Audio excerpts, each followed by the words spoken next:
This is a cracker. This is a cracker. Look at that.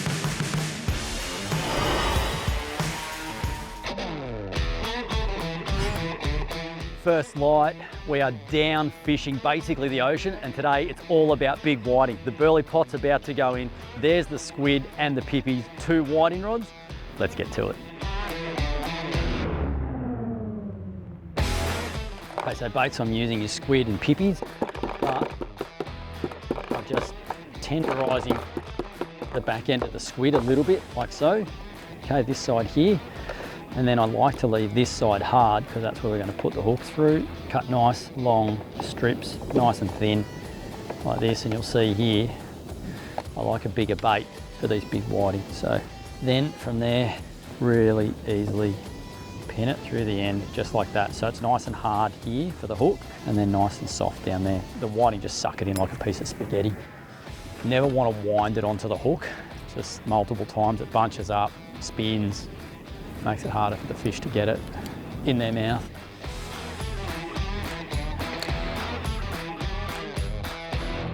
Just waiting for this tide to kick in, sort of right on that slack period at the moment. And there's a bite on that, but what have we got? I think it's a pinky. Yeah, little snapper. That's all right. Oh, keep away from that. It's not what we're after, but it's a bit of fun to kick the morning off. Not a bad little pinky. Show you a good way to hold them. Do this, give them a bit of a bear hug. Your mum loves it when you rock up home after you've been hugging fish all day, or your wife, and your jumper just stinks. Pop him back.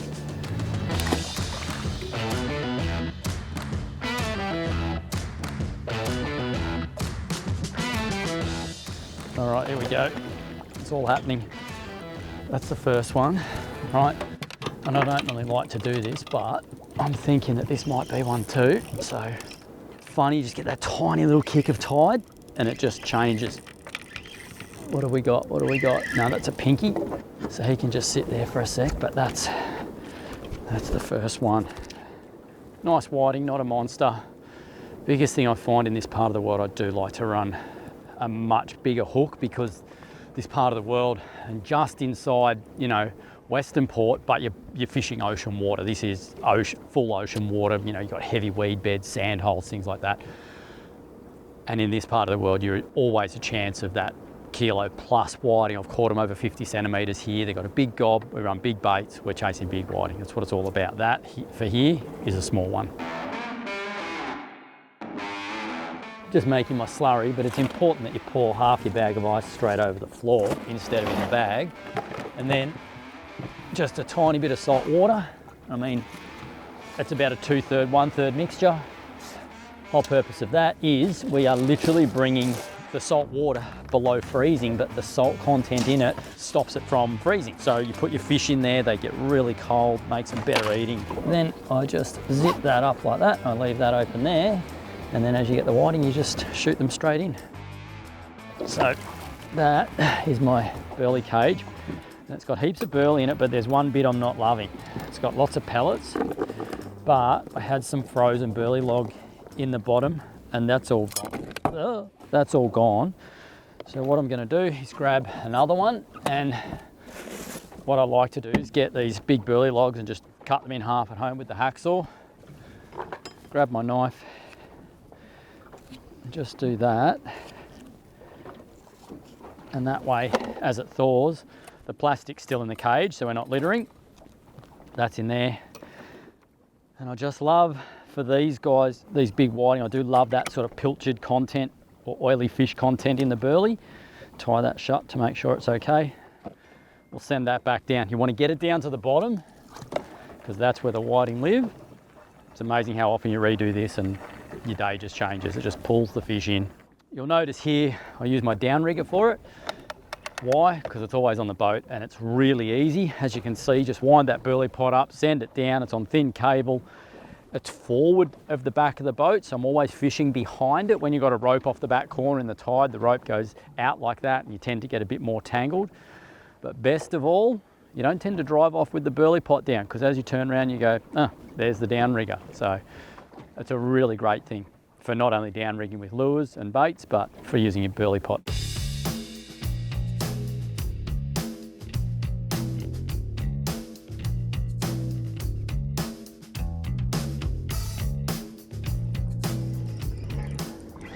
Ooh, it's not doing a lot, but this could be. He's coming in deep. Now he's going to have a go. Yeah, that's the whiting, I reckon.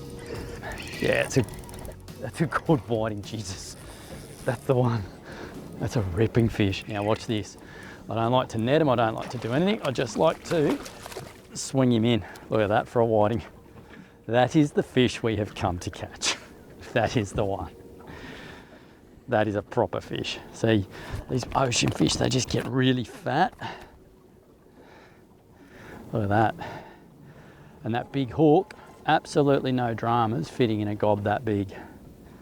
That's a cracker. Anyway, I'm going to get him in the chiller bag quickly because there should be more. And you've got to work quick when they're going. You know, if you come down, you fish the ocean waters and you do all that sort of stuff, you're not necessarily fishing for 40 whiting or your 20 whiting or whatever it is, and look, plenty of guys catch them because whiting is not my strong point in fishing, but these areas you come to fish, you catch your 10 or a dozen, but they're generally like that.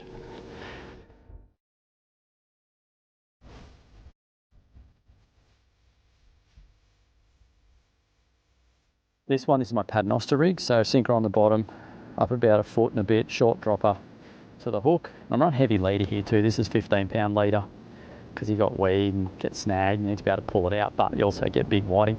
So a little strip of squid, and then I'll spice it up with a little piece of pippy, like so. Make sure it just sits nicely like that, and we're away.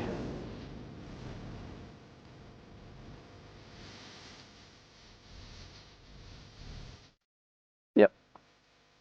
Well, that's a nice one, but not like that other fish. And he has absolutely scoffed that. All right, now I'm not going to muck around. I'm just going to chop that off, put him in the well, in the bag, and then I'll get this bait in. This is why you want to have a couple of rods rigged too. I've got 3 rods here. I'm pretty well just using down to 1, and when the whiting get going, you can actually do yourself a disservice by trying to fish multiple rods because you just have too much going on and you'll miss a few bites and all that sort of stuff. We want to get this school going, and it's a funny thing. The more you catch, the more you'll fire them up. I'll just lob that onto a patch of weed. We've got a couple of really good things in our favour here today. As you probably noticed, the boat's going up and down. We've had some really rough weather, so there's a fair swell pumping through. With that fair swell pumping through, get ready, we're going to go up. Here we go. With that swell pumping through the way it is, it stirs the water up, so you can't see the bottom. And I'm literally fishing a sandy, weedy area that I've fished and marked previously with the GPS. So I've just come here and anchored up. But with this dirty water, the whiting love it. I absolutely love it.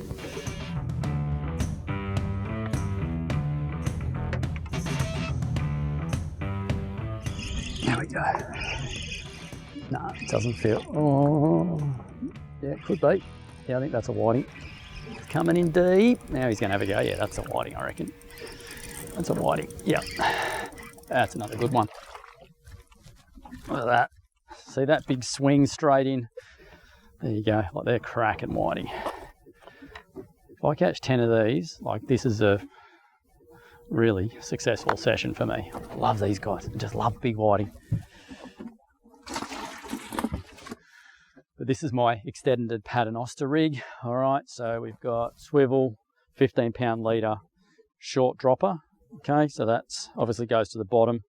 And then a leader that I don't like to be too long, a bit over a foot, bead, big Black Magic DX10. It's probably one of my favorites for big whiting.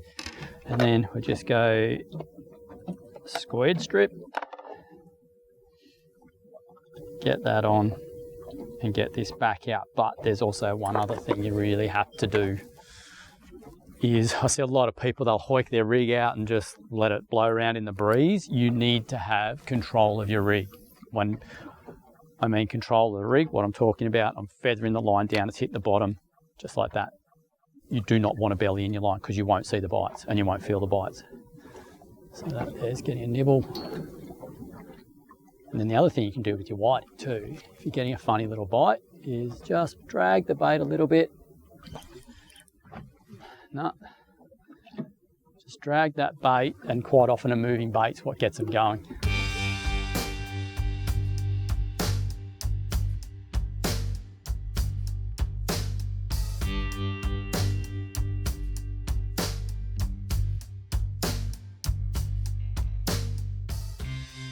Yeah, he's all right actually. He's not that big. Oh, I've done him. That's bad. That's bad. I hate it when I lose whiting because it'll spook the school. He'll go down, go back through the school, and his mates go, oh, let's follow him. Let's follow Barry. Bugger.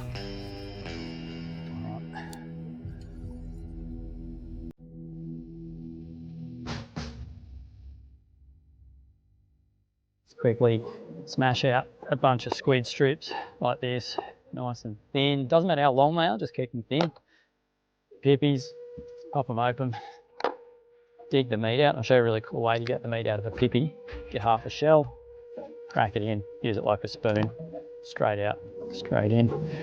This way, you're not mucking around, you know, cutting bait and doing stuff when everything's happening.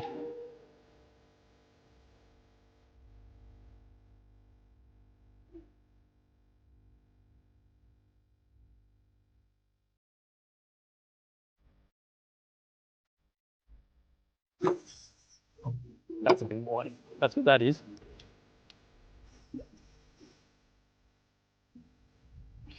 This is a whiting, it's the good one. It's the one you want.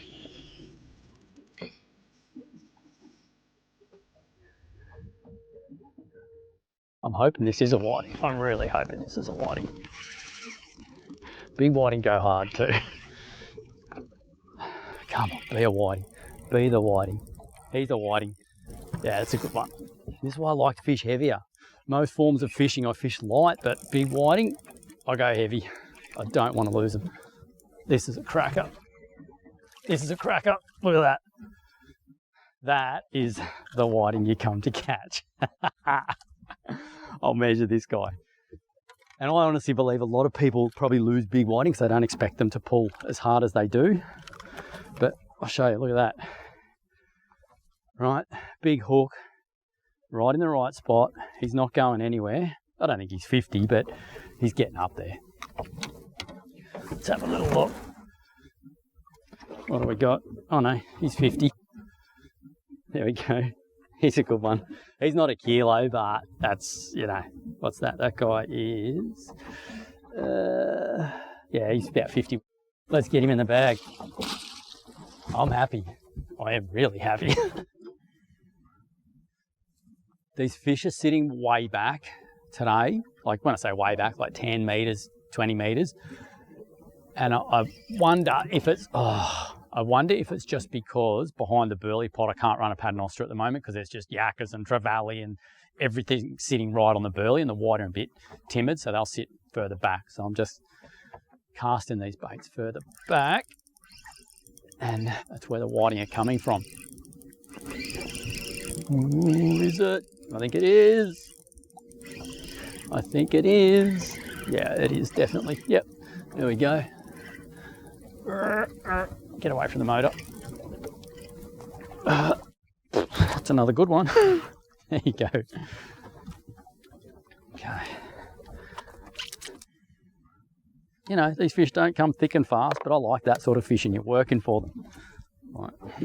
See the other thing too, these ocean whiting, they've got those bright yellow spots. They don't have the brown spots. Must be something to do with living in the ocean, probably in that clean water. They just have that slightly different coloration, but that's why I love fishing down here. Just love it. It's not about numbers, it's about quality. Okay, so if you're looking for some whiting tackle, there's so much to choose from. Nibble tip rods, light rods, heavier rods, whatever you need. What I'm using is the Makuro 7'6". This is the whiting model. This is the 2-piece, and I'm already on. Love the 2-piece because I can easily, you know, break them in half for traveling. They fit in the side pockets in the boat. Match them to the 2500 Nasci. Such a great value reel.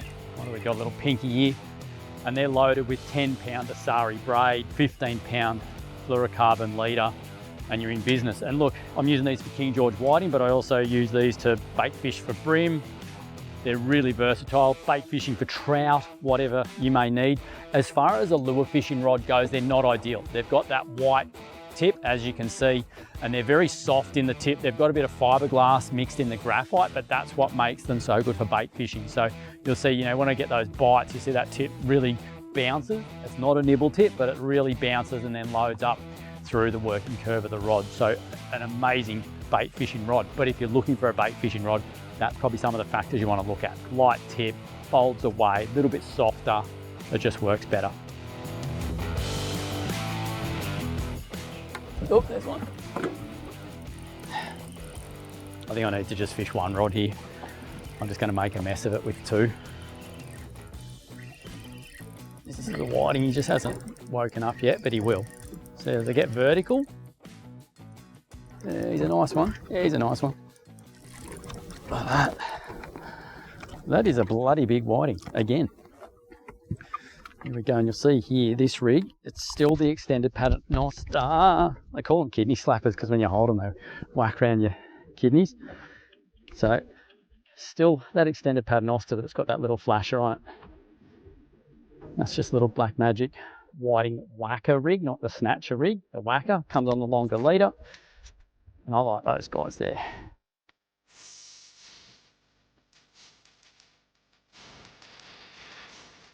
All right, pinkies have moved in, getting baits chewed by leather jackets and things like that. So I think it's time for me to go. I've got a fair bag of whiting I need to clean.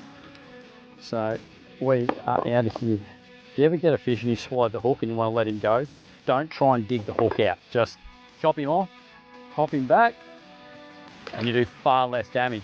Anyway, time to go.